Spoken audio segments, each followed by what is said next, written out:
Get ready to take a flamethrower to the official narrative and learn what the elites don't want you to know.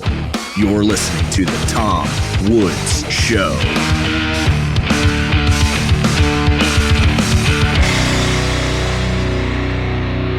Hey everybody, welcome to The Tom Woods Show. It's episode 2547. Our old friend Dan McCarthy, who is such a good sport about coming on The Tom Woods Show on a regular basis to let us know what's going on out there. He is vice president for the Collegiate Network at the Intercollegiate Studies Institute. He's the editor of Modern Age and a syndicated columnist with Creators Syndicate. As I've said, I generally get his columns in the New York Post, and I can't tell you how much it warms my heart to see him in those pages. Dan, we have more to talk about. Welcome back. A lot more. Thanks, Tom. Delighted to be here. Jeez, I wasn't even planning to talk about somebody else potentially assassinating Trump. I had other things I was going to talk about, but good heavens, we have to talk about this again.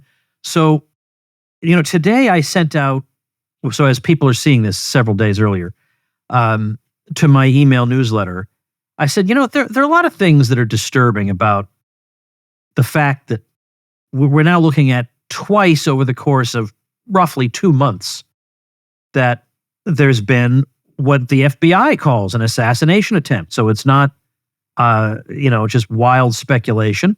Even the FBI says that. And I said, but I think maybe one of the weirdest things would be the blasé response, particularly by Harris and Waltz themselves. So their response was, yeah, violence has no role in our society. It's not who we are as a country, and they move on. This is the second time, this is time number 2 that we presume there was somebody who had it in for the former president. The second time in a matter of a couple of months, and they're acting like, maybe he stubbed his toe and, hey, hope you get better. We'll see you on the campaign trail. This is abnormal on a profound level. And all they can bring themselves to do is give us these, which is almost meaningless platitudes about violence not being the answer. If there had been 2 potential assassins of Kamala Harris, you think the Republicans would be able to get away with, yep, violence isn't who we are. Now, let's get back to what we were talking. This is unprecedented. I mean, maybe I react to the wrong things, but that rubbed me the wrong way. And not like I'm expecting anything from these people, but really, I think on some level you have to acknowledge how abnormal this is. Yeah, no, I agree 100%. And, we hear so much about January 6th and a riot at the U.S. Capitol in which the only person who was killed, who was violently shot that day, was a protester who was shot by a trigger-happy Capitol Hill police officer. The Democrats have, for the past 3, almost 4 years now, gone on and on about how this was a moment that is a tipping point in American history. It could be the end of American democracy. Well, here you have actual attempts to murder the nominee of one of the 2 major political parties, 2 attempts in a row, basically, hardly more than a month apart. And yet we're not hearing nearly as much talk about this kind of political violence, which is directed against someone that Americans, that one political party has already nominated to be its leader, and that Americans might very well choose to be their president in November. It blows my mind just as it blows yours. It seems as if not only are the Democrats and the media sort of sweeping this under the carpet and pretending this is a minor incident, they're also cracking jokes about this. So Rachel Vindman, who is the wife of Alexander Vindman, who was one of these, sort of curious characters in the deep state who was involved in the first Trump impeachment back in 2019. Well, Rachel Vindman, this guy's wife, and by the way, one of Vindman's other relatives is running for Congress right now as a Democrat. So this is a politically connected family as well as a family connected to the shenanigans in Ukraine. Well, Rachel Vindman, as soon as this assassination attempt takes place, as soon as the Secret Service get this guy, she is tweeting out, nobody's ear was hurt. Hey, everyone go back about your business. Nothing to talk about here. Now, that's not only demeaning to what just happened, the assassination attempt of, 2 or 3 days ago at this point. It's also just think about what it's telling you about this person's compassion towards the man who was killed at the Butler rally, where you had the first attempt on Donald Trump's life, which not only involved a bullet not just nicking Trump's ear, but coming within a half an inch of murdering the guy, but also there was a bystander killed. There were, a number of people injured. And yet you've got, Rachel Vindman, who's, she is married to a man who's considered the conscience of America by Nancy Pelosi and the Democrats. Alexander Vindman is meant to be this great hero who is standing up against Donald Trump, standing up for the Ukrainians. Well, here you have the man's wife cracking jokes about people dying in political violence here in America.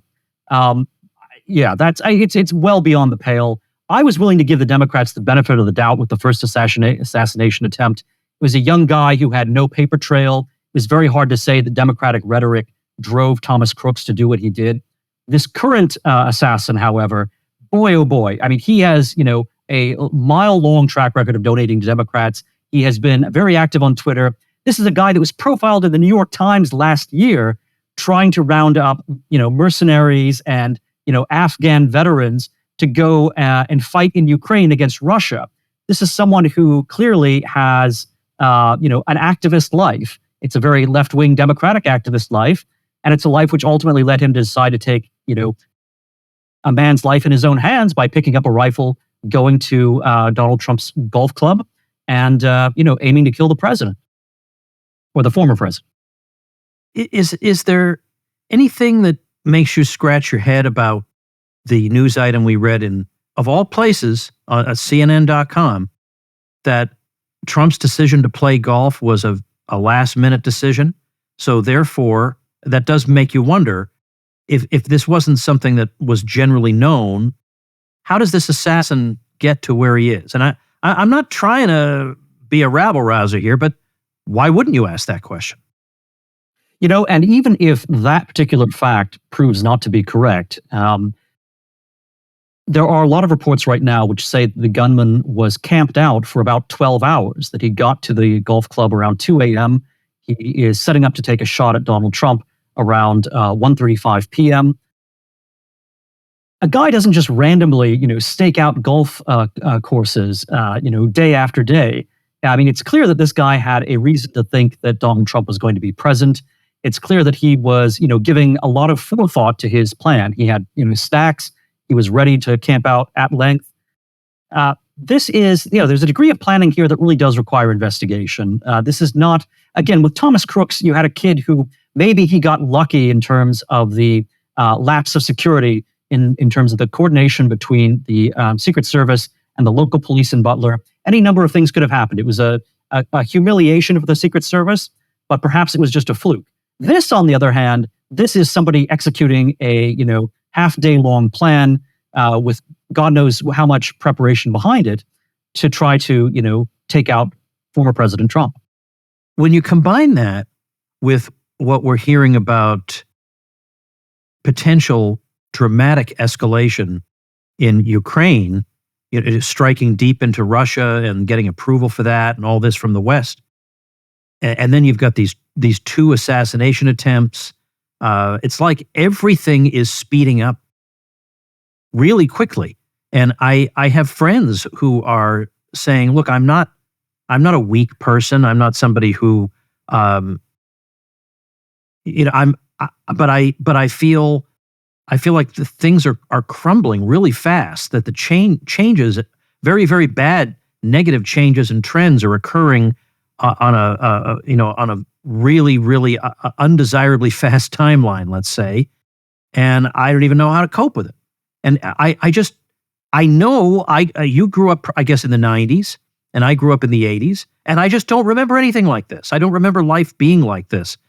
And at the same time, we've got half the country thinking this is perfectly okay, and they're at war with the half of the country that thinks maybe we ought to look into it.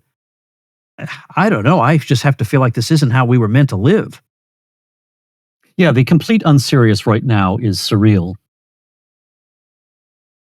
So we're going to try to bring some sense here. First of all, there is another thing that's happened since you and I spoke, much less dramatic, but I would still like to say a word about it, if I may, and that, of course, is the presidential debate. And first of all, there is this story that now Ted Cruz has commented on Twitter, and Mike Lee has commented on, and they've both said, we don't have ironclad proof that the person, the whistleblower, whose affidavit this is telling us the truth, but it sure rings true about the way ABC may have in some way colluded with the Harris campaign to carry out the debate in such a way as to favor Harris. Presumably you've heard about this story. Do you have any opinion on it? Yeah, I don't have any additional information. And it's the kind of thing that if we had a genuinely independent press in this country, would be investigated very seriously. And you would think that ABC itself would want to go as far as possible towards proving its own innocence. For its own credibility. Exactly, right. Even apart from this allegation, conservatives were shocked by the debate. They thought, and correctly so, that the moderators were in fact very biased. They were fact-checking Donald Trump, supposedly fact-checking. Actually, they got some of their facts wrong, but that didn't stop them. They would argue with Donald Trump. It was basically a 3-against-1 event rather than a debate between two candidates. This was an event where you had one candidate plus two moderators against the other candidate. So the credibility of ABC News was already blown. Donald Trump is very skeptical about future debates.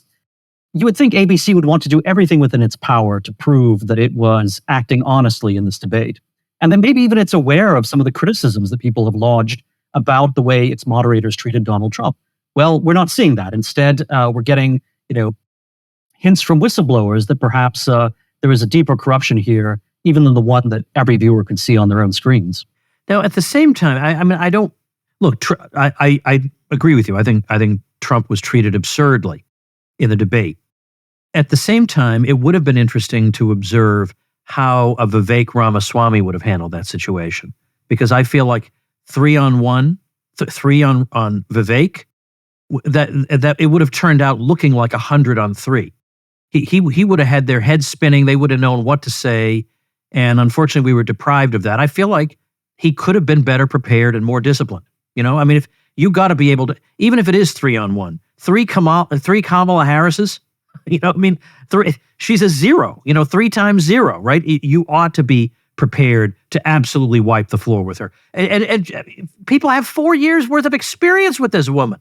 All you have to do is point to it, for heaven's sake. So it is frustrating that when on national TV, there is finally a chance to put her in her place, it just doesn't happen. Well, I disagree with you a little bit here on several points. First of all of the critics saying that Donald Trump lost the debate and that he did a very poor job, they'd be saying the same thing about Vivek Ramaswamy. They'd be saying the same thing, of course, about Mitt Romney if it was someone, some typical neocon Republican who was running against Kamala Harris. So I don't put a lot of stock in the punditry's judgment about who won the debate. Now, I know where you're coming from, which is Donald Trump, doesn't express himself with the degree of precision that we would like to see in a candidate. He's quite different from Vivek in that sense. Vivek is very, precise in what he says. On the other hand, first of all, I'm not surprised that Donald Trump was simply Donald Trump when he was speaking. So he kind of matched my expectations. Second, I think a lot of people would complain about Donald Trump's performance in the debate, saying that he was talking too much about the things they think he shouldn't talk about, including January 6th, including he wasn't willing to say that he would support, he wanted to see Ukraine win the war between Russia and Ukraine. He said he wanted to negotiate an immediate peace, but he didn't say, hey, I want Ukraine to win. So all of the conventional wisdom, including on the right, not just on the left, would say that Donald Trump was, putting his foot wrong on all of these points. And likewise, there is a conventional wisdom, not just about issues, but about how to approach politics that you see reflected in the mainstream media, but also in sort of both parties and their staffers here in Washington, D.C. This conventional wisdom says, well, you should talk about some nonsensical policy ideas, about the tax credits you want to give this group and that group and every other group, even though, in a divided Congress, you're probably not going to get it, even though there's going to be all sorts of price tags attached to these policy ideas, which are going to be very difficult, if not impossible, to get through. And of course, Trump ended the debate by asking the one question that really mattered. Namely, if Kamala Harris is in favor of doing all these new things, why hasn't she, along with Joe Biden, been doing them over the last 4 years? She's the party in power. And we know that Joe Biden, is not in a condition to be leading the country very actively. So Kamala Harris, clearly, if she wanted to have a Dick Cheney-sized role as vice president, or even a larger role as vice president, she could clearly do that. And yet that isn't either is not what she's done as vice president, or actually, it's she and Biden are identical, just as Donald Trump said, and that what we're going to get, if Kamala Harris wins the election in November, is going to be the second Biden administration with all the bad Biden policies, except they're going to be executed by someone a little bit more young and a little bit more energetic, which will actually be even worse, of course. So I disagree with most assessments. I actually think Donald Trump did win the debate. I think he, was characteristically Trumpian in ways that will turn off all the people who already have not just doubts about him, but certainly the people opposed to him, people who are always afraid that he's going to put his foot wrong. They were going to see lots of things that really lived up to their worst fears. But I think, there are a lot of voters out there who just looking at them, and you saw this in some of the focus groups afterwards, who just looking at these two figures said, you know what? Trump actually seems to be the one who's more plain-spoken, the one who wants to be, who projects a sense of leadership. Kamala Harris, on the other hand, seems like a technocrat. She seems weak. She seems evasive. So, I actually disagree with the general, interpretation people have of the debate. Hey, everybody, let's have an honest talk, you and me. If things continue to deteriorate in the United States and in other countries where there are a lot of Tom Woods Show listeners, it may be time to have that thought that you've been pushing out of your brain for quite a while. Now you've got to entertain that thought. And that thought is, I have to develop a plan B. And by plan B, I mean an escape plan. And I know some people think, oh, there's nowhere to escape to. Oh, but there is. There is. And I'm very happy and proud to be speaking this year at the Expat Money Summit, October 7th to the 11th, entirely online, doesn't cost you a thing. And it's hosted by our friend Mikkel Thorup. You've heard him several times on the Tom Woods Show. He's a highly sought-after expat consultant with over 2 decades of experience, a very impressive guy with an encyclopedic knowledge of the kinds of topics that you're going to be interested in as you're developing a plan B, like quickly acquiring a second passport, diversifying your finances offshore, investing in international real estate, or getting in-depth insights on geopolitics from world-renowned experts. You'll discover why international diversification is a must for those looking to preserve their liberty and wealth. Headline speakers at the summit include Dr. Ron Paul, Doug Casey, Scott Horton, Ol Woods here, Mark Faber, Tom Luongo, many others. So you got to attend this, and you got to open your mind to what you may wind up having to do someday. To reserve your complimentary ticket, head to expatmoneysummit.com. That's expatmoneysummit.com. All right. Well, now I'm going to sound like a complete jerk, and I'm not trying to. I rather prefer not to sound like a jerk, but all the way back in my college years. So now we're talking rather a long time ago, and the way I can date that is the 1992 election was taking place while I was in college, and I applied for a position at the Kennedy School of Government, whereby, as an educational exercise, they were going to take 3 people, 3 college students. One would represent George H.W. Bush, one would represent Bill Clinton, and one would represent Ross Perot. And we would go to area schools and hold mock debates. And so I got it. I got the George H.W. Bush role. There were a lot of people who wanted that role. I got it. And so I went around to various schools and I debated these people, and I killed them. I absolutely killed them. And I mean, it was for fun. It was educational, but I murdered them.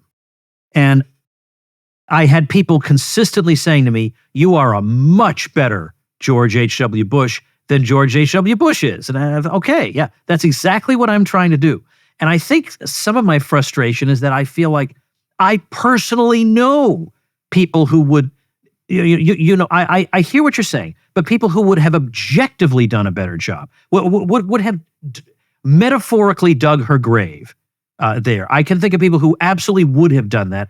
And I think, Dan, the problem is I still live in this fantasy world where if only somebody had the attention of the country and made an absolutely unimpeachably persuasive case for our point of view, that it would practically compel the assent of the public.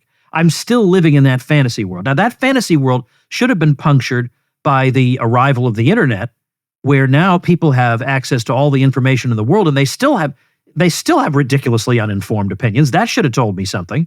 But yet I still have this lingering thought, that if only I could talk to them for half an hour, I could turn things around. And when it doesn't happen, I get frustrated. No, look, I mean, there are, a good friend of mine here in Washington, D.C. Had been a advisor to Ronald Reagan back in 1976. I mean, this is an old guy with as much political experience as anyone in town and more. He's, a hardline conservative, someone who's, one of the few who was willing to criticize George W. Bush, 20 years ago. So this is someone who is, both in terms of philosophy and in terms of experience, just at the top of, the conservative rankings. And he has the same view you do. He was of the belief that, Ron DeSantis should have been, he should have been a easy shoe-in over Donald Trump in the primaries this year. Ron DeSantis, would be cruising to election in November right now. And I remember having a discussion with my friend about this, and I just said, but he's not emotionally connecting with people. He's got, arguments. He has, better ideas than most of his opponents. Now, admittedly, I think, DeSantis did himself some disfavors in terms of sort of triangulating away from what may be his own principles and moving towards, a little bit closer to the neocons. Nevertheless, in terms of the kind of intellectual cogency of his ability to present the standard conservative case, he did a very, very good job. And you would think this guy, should hit home runs every time. But what he didn't have was that kind of emotional connection. And Trump, certainly in the primaries did have that. And we'll find out this November whether he has that with a lot of voters whose opinions right now are perhaps not registering in the polls. I want to read to you something that Aaron McIntyre wrote about Frank Luntz, because obviously you know about what's been going on in Springfield, Ohio, where in effect the equivalent of 1/3 of the population, you take 1/3 of the population, that's the percentage of Haitians that have just been dropped on the town. And Frank Luntz said this: "For decades, Springfield had been another shrinking Midwestern town with an uncertain future." By the way, Frank Luntz is a popular GOP pollster, but not my favorite guy in the world. By most accounts, the Haitians have helped revitalize Springfield. They are assembling car engines at Honda, running vegetable packing machines at Dole, and loading boxes at distribution centers. They are paying taxes on their wages and spending money at Walmart. Here's what Aaron writes. Notice what passes as revitalization. They pay taxes and spend money at Walmart. Nothing about the children and elderly killed in car crashes, the overwhelmed schools or hospitals, the rent locals can no longer afford because they're competing with foreigners subsidized by the government. This is what happens when you treat a country as an economic zone. Somewhere the line went up on a graph, so mindless managerial drones like Frank call it a win. He doesn't care about the people who actually live inside Springfield or their quality of life or their community, as long as the line goes up. Sounds like something Pat Buchanan would have written. What do you think about that? Yeah, I wrote an article just recently on that same theme. Just as you have federal officials and ideologues in Washington, D.C., some of whom are left-wing progressives, some of whom are maybe even be libertarians, but who want to have open borders and want actually to see, a complete change in the culture and the demography of, towns like Springfield, Ohio. Just as you have that, you have local individuals in Springfield, Ohio, who stand to benefit enormously from mass immigration. Some of these are business leaders. They are especially the local government, which stands to reap the rewards from the tax base that is increased from having a widened population, from having more people doing work. So what this does is it creates a alignment between maybe the mayor, maybe the city council, and these national forces that are responsible for the immigration policy. It creates an alignment between basically a local colony of centralized political power through the medium of economic shared interest. And in this way, you can wind up with a mayor or a city council that actually is working against the interests of his own constituents. And you can wind up with the people of a place like Springfield being totally unrepresented, who do they have to turn to when their own mayor sees, more dollar signs looking at, forces from not just further abroad in the country, but literally overseas, literally abroad, in terms of, where he's going to get the money for his local government. Now, you would think that at an election, maybe that'll get sorted out, but, who knows if the elections are coming up soon enough. And, there's always a segment of the population, and it can be a very large segment, which even if, the mayor is representative of a majority in the city, and we'll find out again at the next election whether that's true, but even if it is, that's still a very substantial minority that may be out there, which is feeling all of the pain of, mass immigration here and really feels voiceless. That's where people like J.D. Vance and Donald Trump enter the picture. They are willing to say things that actually not just speak for some of the concerns of these people, but actually draw the attention of the entire country, the national media, and focus it on the plight of American citizens in places like Springfield, Ohio. These people are completely invisible to the national media unless you have the kinds of controversies that Trump and to some extent J.D. Vance are willing to stir up.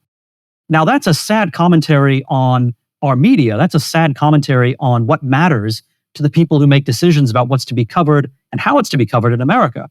I'm sure you can look at, NPR or any number of other, elite outlets, and you will find story after story after story on how wonderful Haitian refugees are. And there are plenty of good things about Haitian refugees. It's not that they're bad people or anything like that, but you're only going to hear one side of the story. You're only going to hear about the Haitians, how compassionate the case for having them in our country is. Whatever good things they do will be touted. You will not hear about the 11-year-old boy who was killed in a traffic accident by a Haitian who didn't know how to drive a car, didn't have a license. You will not hear about the people who have lost their jobs because of competing with, immigrants who are being subsidized in terms of receiving checks from the government and who therefore don't need to demand as high wages. Any number of things actually favor this new imported workforce against the existing workforce in a place like Springfield. That story is not going to be told. It's certainly not going to be told by libertarian economists in Washington, D.C. think tanks. And yet it's a real story. And you've got Americans who know that what's happening to them is it's certainly not a result primarily of the refugees themselves.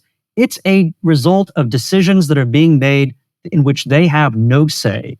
It is much like taxation without representation all over again. These Americans are not represented by the establishment in either political party. They are not even seen or heard within the national media. The only kind of representation they have is when you get a populist figure like Trump or like J.D. Vance, who comes along and is willing to start talking about their plight, their condition, the things that are happening in their lives. Have you, by any chance, seen that Matt Walsh movie yet, Am I Racist? I'm afraid I haven't. Okay. Do you have any intention of seeing it? Well, I have just commissioned a review by Jack Hunter, which will run in Modern Age, modernAgeJournal.com. So based on that review, I may go see it, and I expect that to run probably around the time this podcast is out. Okay. Now, I have my list of differences with Matt Walsh, but I took one of my daughters to see it, and we found it quite interesting. And I think it's worth seeing. My version would have cut much more deeply, but that's okay. I mean, I think it's still well done. It says a lot about the people. I mean, the reason I made the connection, by the way, is you're talking about forgotten people who seem to be like nobody's constituency, nobody talks about or cares about. And that's kind of the subtext of this film, that this is these people are the one group that don't get any special consideration and are told, you're automatically racist, you can't ever fix that, but I'm being paid $30,000 to run a seminar to help you get better, but you can't, so what's the point of doing it? So I've kind of painted myself into a corner, and I'm hoping nobody notices the contradiction, because I sure could use those 30 G's. I mean, it is well done in that it shows the absurdity, the meaningless gobbledygook that goes on in some of these. They actually have anti-racist seminars around the country, and they do no good. They are absolutely fact-free. They only make the situation worse. And in fact, as we were driving back, I had to explain to my daughter, because as I said, I would have been even more vigorous had I made this movie. I had to explain to her, you read in mainstream publications headlines like, waking up early in the morning is rooted in white supremacy, or Dan, eating 3 meals a day is rooted in white supremacy. And Dan, God love my daughter, her response was, well, good thing I don't do either of those. but we had a very nice time, so I'll just say, I think it's well done. He hits back well. It's not the same thing. People are complaining and saying that it's like Borat, because as you may recall, Ron Paul was roped into that because he was surrounded by people who weren't competent enough to protect him from it. But he wound up in a room with this crazy lunatic who started to disrobe. Now that's rather different, I think, from Matt Walsh simply letting these people hang themselves. He's just sitting there, he's just letting them do it. And they are all too happy to oblige. So, I mean, it's interesting to see something like that making a foray into mainstream culture by appearing in the theater right down the street from me. Yeah, no, it has a real track record of success. People are going to see it. It actually, unlike a lot of Hollywood movies these days, which disappear without a trace. I've got to say, by the way, I saw an early cut of the Ronald Reagan biography that was. I was just going to ask you about that. What do you think about that? Yeah. I didn't see that. Well, I have to say, as a movie, I would not rate it very highly. As a sort of love letter to Ronald Reagan, I would say anyone who loved Ronald Reagan is going to enjoy the movie a lot, just because it's very affectionate about Reagan, and it portrays his. It's got some funny moments, and it portrays his struggle with communists in the unions in Hollywood in a light that I really liked. So it has its merits, but just in terms of overall as a work of cinema, I would not say that it's exactly a 2 thumbs up production. So take that as it is.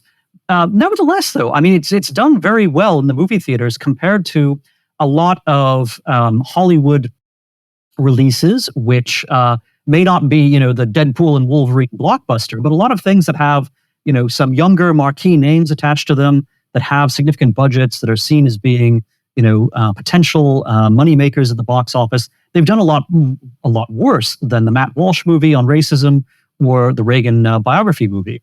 So it goes to show, I mean, here too, I mean, this actually perfectly illustrates the point we were discussing just a moment ago. There are people who want these movies. Can you imagine if these movies, which are done on, relative shoestrings and often have to settle, for second best productions, can you imagine, the kind of market you would have if the top talent, and the top dollars were put into these more conservative productions? You would have, phenomena. I mean, it would be, we saw this, it was almost a one-off. We're going to see if the sequel can live up to it. But we saw this with The Passion of the Christ by Mel Gibson about 20 years ago. That Mel Gibson, made it a personal project. He put everything he could possibly get into making The Passion of the Christ. He was still doing it, on a relative shoestring compared to regular Hollywood. But Gibson was a big enough name back then. This was before, his fall from grace, so to speak. And so, he was able to make this movie more or less at Hollywood standards, and it became, a record-setting smash hit.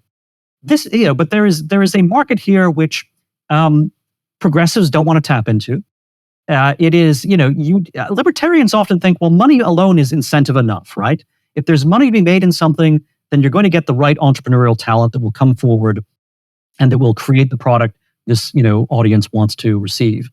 And interestingly enough, because different industries have their own cultures, this may not be the case. And in fact, there are Hollywood conservatives who would like to make more movies that would be appealing to conservatives, to a conservative audience, or an audience that's not wildly left-wing, an audience that just wants normal, good movies. And yet they are prevented by the financial structure in Hollywood and by just the culture of the industry, which, is strongly prejudiced against these things. So just as, there are a lot of voters in Springfield, Ohio, who have no representation in the media, no representation in the political system other than what Trump and Vance give them, you can see that there are a lot of moviegoers as well who are able to lift a movie like Reagan or a movie like Matt Walsh's racism film.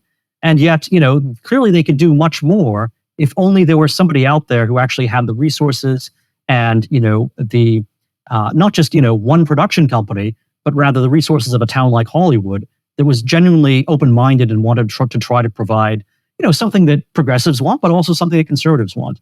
Provide something for this part of the market, which right now is generally neglected. Hey, everybody, let's take a minute to thank our sponsor, Persist SEO. If you are getting buried by your competition online, then build your brand, your reputation, and your lead flow with digital marketing by Persist SEO. If you are a small local business trying to compete against large companies in the service industry, then increase your visibility with Persist SEO. Or what if you have low or no leads coming in on a consistent basis? Well, then website search engine and conversion optimization can help move the needle to a more prosperous business model for you. Are you tired of cold calling and networking, meeting places getting shut down? Use your website as a lead generation engine. Or what if you're not showing up for your services in the search engines? Well, get found with Persist SEO's expert search engine optimization. All you have to do is call 770-580-3736 or visit them at ineedseo.help for a free website audit and consultation. That's 770-580-3736 or ineedseo.help. All right, now I want to return to where we left off last time. The homework assignment I gave you that it turns out you had already done in advance. You just like probably when you and I were in school. What are they? Oh, I've already done that. Well, you had already more or less, I think, answered my question, but I'd like to hear what your answer is. What I asked you was, can you describe two scenarios in both of which Kamala Harris is elected president, but in one of which it's absolutely catastrophic for the country. She rams through everything she wants. But the other scenario is the country maintains a kind of uneasy equilibrium status quo situation, and she's ineffective, and we live to fight another day. Sure. Tom, I think you're alluding to a piece I wrote for Chronicles magazine in their most recent print issue, which is now online as well, where it was a symposium on what's at stake in this election. And I said, while there are very high stakes in this election, elections are not really just these discrete moments in time that people think of them as being. They're actually part of larger sort of waves of change within our country. So, for example, when you think about a presidential election, you should also think about the midterm election that's going to come right after it, because usually that is going to be something that's countervailing relative to the presidential election. So I'll start with the relatively reassuring scenario. If Kamala Harris wins this November, she will almost certainly, first of all, I think Republicans are going to do well in both the Senate and the House this November. Now, that's not a sure thing by any means, but the math in the Senate looks good. It looks like the Republicans will get at least one net pickup in the Senate. And that so right now it's a 51-49 Senate. I actually think that they're going to, get to 51 Republican seats, maybe more than that, but probably just about 51 after this November. So likely a Republican Senate without the VP serving as tiebreaker. And in the House, I think having Trump on the ticket this November is going to produce a good turnout, a much better turnout for Republicans than we saw in the midterms, in 2022. So the House should also see a surprisingly strong Republican voting wave in favor of the House. Think about what happened in 2020, right? A lot of polls, a lot of pundits said that, not only is Trump going down, but the Republicans are going to be wiped out. They're going to do really badly, in the House and in the Senate in the 2020 election because of Trump being so unpopular. In fact, Trump did better than expected, better than the polls had predicted, and Republicans in the House did a lot better and came within, very, very, just a few seats of gaining control, which they then picked up in 2022. Now, the problem was the Republicans kind of cashed their gains early. So because they did better in 2020 than expected, they did worse in 2022 than would otherwise be expected because they'd already, sort of picked the low-hanging fruit. Nevertheless, I think this year is going to be good for the Republicans in the House. It'll probably wind up, hopefully, with a Republican control of the Senate, which means Kamala Harris will enter office if she wins in November as the first president in quite some time not to have her party in control of Congress as she takes office. In fact, I think you have to go back quite a ways here. So let's see.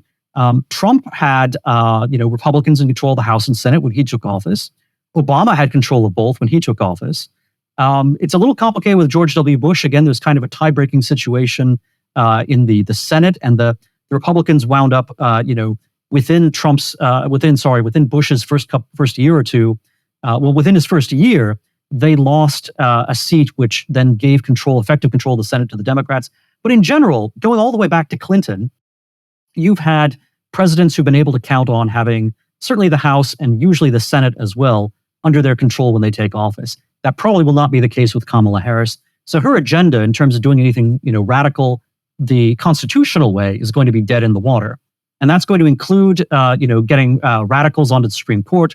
It's going to include packing the court. All those things will be off the table if you have a Republican Senate. And even if you don't have a Republican Senate, if you have enough Republican senators, and if the Democrats don't destroy the filibuster, which again, this is risky stuff. You don't want to rely on this.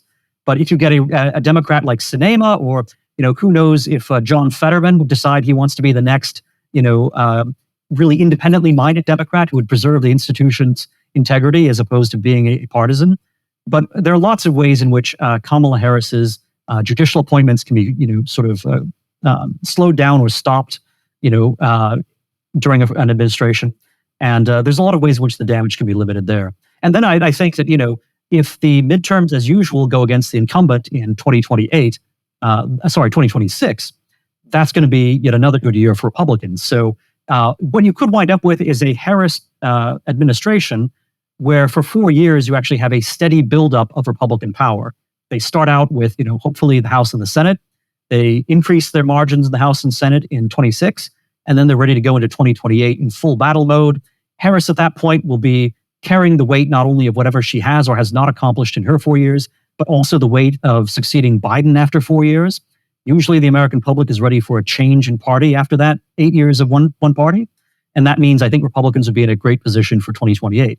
So that's the optimistic case. All right. Well, now let me ask you let me puncture that optimistic case with just one consideration. What if the immigration issue continues to intensify, that by the time you get to 2028, the barrier is so high for a Republican victory just because of demographics that all these hopes come to naught? It's a serious concern, but it's also not entirely one-sided, right? So the more untrammeled immigration that you have into the country, the more that mass immigration becomes an obvious problem, the more that it creates a backlash against it. And the more Americans, including previous waves of immigrants, decide that they want to close the border, they want to restrict immigration, and that makes them more likely to vote Republican. So it's hard to say how these forces, on the one hand, people who are coming in and who are being indoctrinated by Democrats and told to latch on to identity politics and, maybe being sent checks in the mail, how those people, can be cultivated into the Democratic voters. That process goes on. But you also have a process of Americans who've been here for a while, including, like I say, a lot of, previous waves of immigrants, which includes a lot of Hispanics, a lot of African Americans. They look at this and they say, wait a minute, we're actually suffering from this as well. We're actually getting fewer jobs, and we actually, seem to be losing a certain amount of political purchase here. That can make them more open to voting Republican. I think you've seen that a little bit with Donald Trump so far. I mean, you saw it in 2016, and then you saw it more in 2020, where you started to have Hispanics and African Americans slowly, but in significant numbers, switching over from the Democrats to the Republicans, precisely because Donald Trump was doing the opposite of what every Republican before him was doing. Trump was actually talking about restricting immigration. He was critical of illegal immigration. All the Republicans before him were these softies who, really signaled in every way they possibly could that they didn't want to criticize immigration, that they, if they weren't for open borders, they would at least, kind of have a close an eye, or if not both eyes, to what was going on the border. And that gave, people no reason to think, hey, I should vote for a Republican if I want to restrict immigration. Whereas, the more that immigration is a political issue, the more Republicans are going to be opposed to it. And that I think is actually going to build up more and more of a coalition, including of people who had never been Republicans before.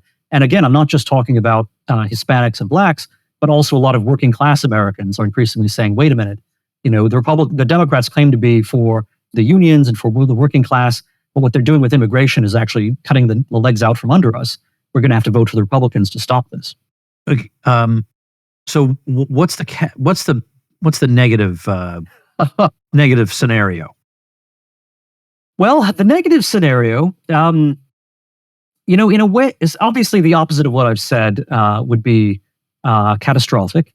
If the Republicans, in fact, are not able to take the Senate. If they lose seats in the House, maybe they lose control of the House because it's extremely thin margin right now.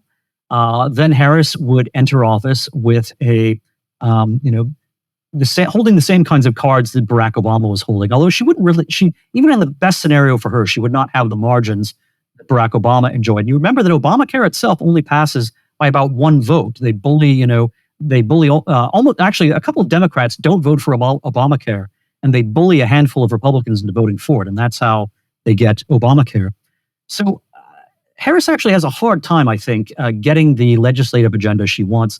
But if she has, even a marginal control of the Senate, they could blow up the filibuster. They could try to force things through. There could be a court packing scheme, which really has been building momentum for quite some time. Biden was talking about it. I think Harris would be eager to do it as well. And if you pack the Supreme Courts, then you can start to, really, entrench Democratic power in a very extreme way, oligarchic power that's hardly democratically accountable, that could then be used for all kinds of, just open-ended insanity. So that's a very big concern. Let me talk about another bad scenario, however, which isn't so much about Harris's success or the power that she might accumulate, but it's about the problem on the other side, which is that conservatives really don't know where they're going next right now. They like Trump's populism, which is great. But if you look at both social conservatism and economic conservatism, and also foreign policy, conservatives are a little bit adrift in all three of those categories right now. And it's not all because of Donald Trump. It's partly because in some ways these constituencies on the right obtained their highest goal and then realized that obtaining the highest goal only opens new problems that may in fact be harder to solve, which is not to say that they aren't happy to have that goal, but it just means that the game doesn't end. It goes to a more difficult stage next. So with the pro-life movement, this is obviously a very difficult time. It's a wonderful thing that Roe v. Wade has fallen. But now what you're seeing is that, in state referendum after state referendum, very loose abortion laws are being approved by voters directly. You're also seeing that, before now, the pro-life movement could talk, in the abstract about questions like in vitro fertilization. Now they actually have to address, are you going to ban IVF and, prevent the creation of these embryos which will never be implanted, which, as a pro-lifer, you see that as being something that is, consigning these embryos to oblivion or death. And that's something pro-lifers, in terms of their philosophical commitments, cannot give this up. And yet the hurdle of being able to explain to the American people, we don't want infertile couples to be able to conceive through IVF, that is a much more difficult emotional case to make than the case against, say, partial birth abortion, these abortions being performed in the, sort of 8th month and beyond. So the pro-life movement has that problem. In foreign policy, obviously the neocons discredited themselves a long time. They got the wars they wanted and they couldn't win them. They couldn't even end them. They just went on and became an endless, suppurating wound. So neoconservatism isn't dead, but it's kind of undead, right? I mean, it's something that has no capacity for bringing about the golden age that it dreamt of, this Fukuyama-style end of history. And yet this corpse continues to cling to the neck of the American Republic and to try to, eat its brain, so to speak. So the neocons are still pushing for what they want, even though they know that if they get it, all they're going to wind up with is another Iraq, another Afghanistan, that America, just can't escape from the dire consequences of what they're prescribing. So that's a non-starter. But then you have non-interventionists, and the difficulty that we find ourselves in now is, well, okay, what do you do when you do have, countries around the world that may be anti-American or that may be committing acts of aggression against their neighbors? Non-interventionism says, well, look, if our national interest is not directly involved, we should step aside. We should let regional forces handle this.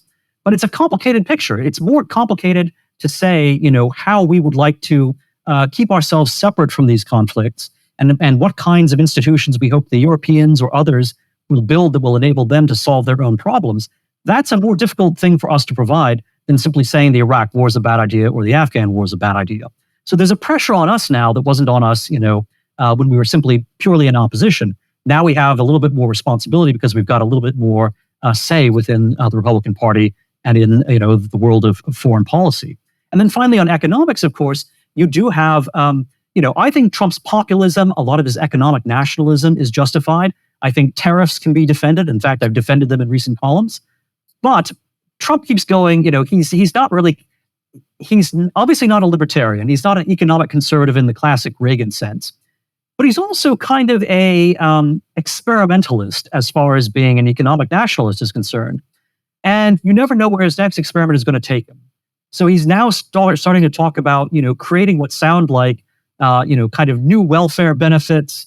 He and, some folks in his coalition, they want to, sort of mail more people checks, to pay for their children. They want to, not only are they supporting IVF, which, you can see the political logic behind that, but they're saying we want to subsidize IVF. We want to make IVF mandatory for insurance companies. Well, that's creating, both an economic problem and also a problem for pro-life principles. So the conservative movement has some real thinking to do, not just because of Trump. It's not the usual neocon story that Trump has made conservatives betray their roots. It's rather that we are in a very different strategic position today, where we actually have made some gains. We've also seen some experiments fail. And now we have to, really have some new creative thinking.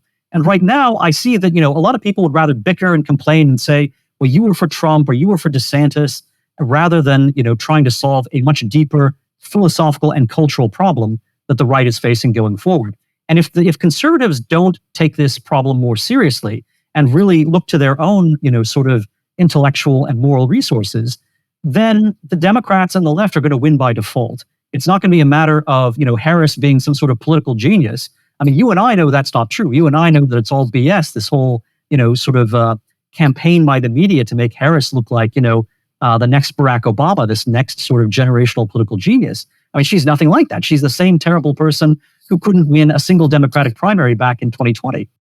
But if the Republicans, if the conservative movement as a whole is not able to figure out its next chess move based on where it is on the board right now, then again, Harris doesn't have to be a genius. All she has to do is just wait for the conservatives to kind of default, collapse, or invest in the wrong kinds of fights and wind up being defeated and routed. I want to ask you one last thing. I know we've gone a little bit long, but you can answer this one in 1 minute if you want to. You make it a lightning round question. What, if anything, do you think will be when all is said and done, will have been the effect of RFK throwing his support to Trump? I think it's a benefit for Donald Trump. I think it's certainly a very big symbolic benefit. It shows that Trump actually is a unifying figure, that Democrats of a certain kind, Democrats who are actually anti-establishment, whether that's RFK or whether it's Tulsi Gabbard, they can support Donald Trump as well. And that Donald Trump is not just a right-wing populist, he's actually a populist who does have support, on parts of the left that are not simply woke or not simply pro-corporate. So I think it's a wonderful thing actually to have RFK Jr. not just dropping out of the race, but actually actively supporting and campaigning for Donald Trump.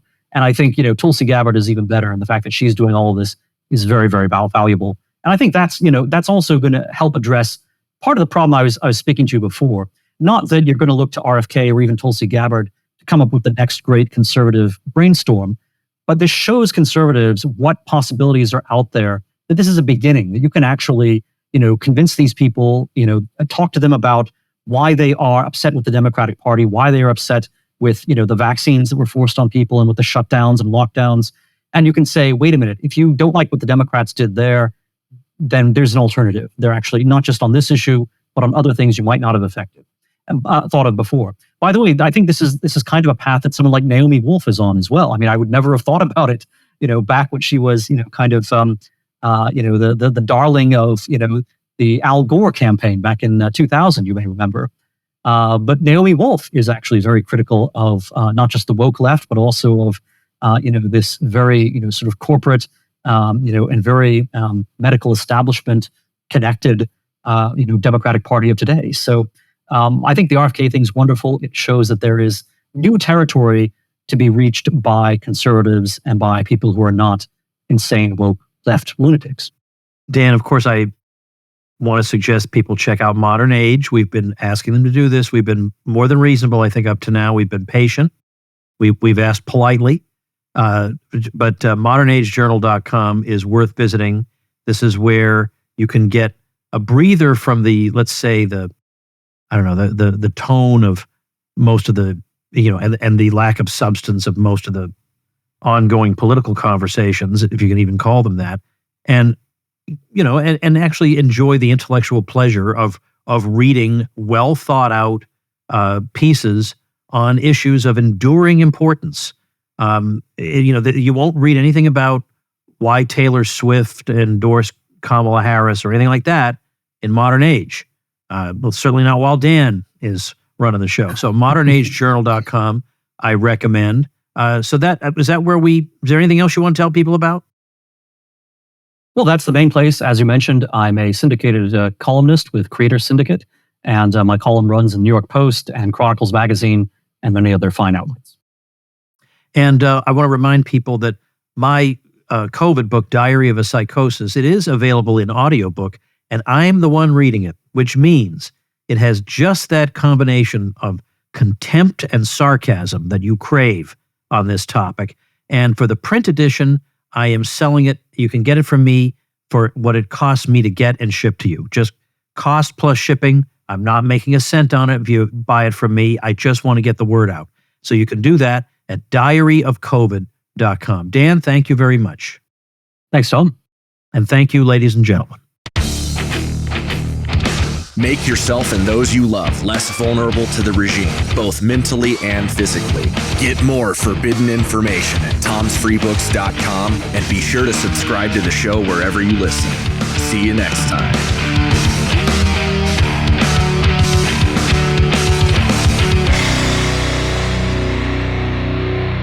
Like the sound of The Tom Woods Show? My audio production is provided by Podsworth Media. Check them out at podsworth.com.